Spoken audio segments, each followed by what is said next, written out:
thing about the history textbook, particularly in the United States, is that it's almost like the one best and most notorious example of one-size-fits-all learning and one-size-fits-all history.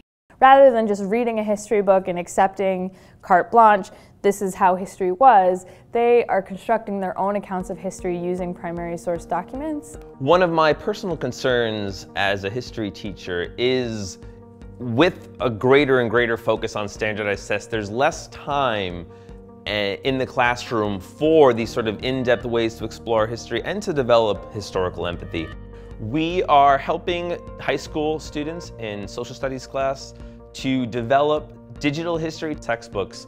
The idea was to scaffold their telling of history in order to pull out the most salient features and engage in history the way that historians do. For the most part, we know students don't love carrying around those textbooks, and we also know that they don't always open them, they don't always read them. And so this might potentially allow us a way to kind of tap into those students and to tap into their own interests.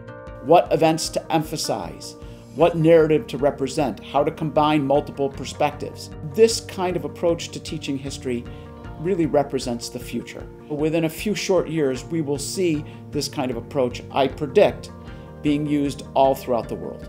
We use a program called iBooks Author, and I built a number of different templates. A typical textbook, you think about a block of text on a page and maybe a sidebar that says, here's what the non-dominant population thought at the time. We had 5 different templates that we offered them, as well as encouragement to go ahead and go off template, make their own. In our pilot study thus far, we had 2 to 3 students be assigned a particular chapter, and then at the end, we put all the chapters together. The completed book covers all the material for their year. It's pretty much like the difference between going to a football match, where you are either in the stands watching the game, or you are down in the field actually experiencing the action. The effects of the digitization of historical evidence just creates limitless possibilities. They're really excited about the idea of being both creative and intellectual and combining this all up into one venue where then they could take and they could say, look what I made. I can teach someone else with something that I made.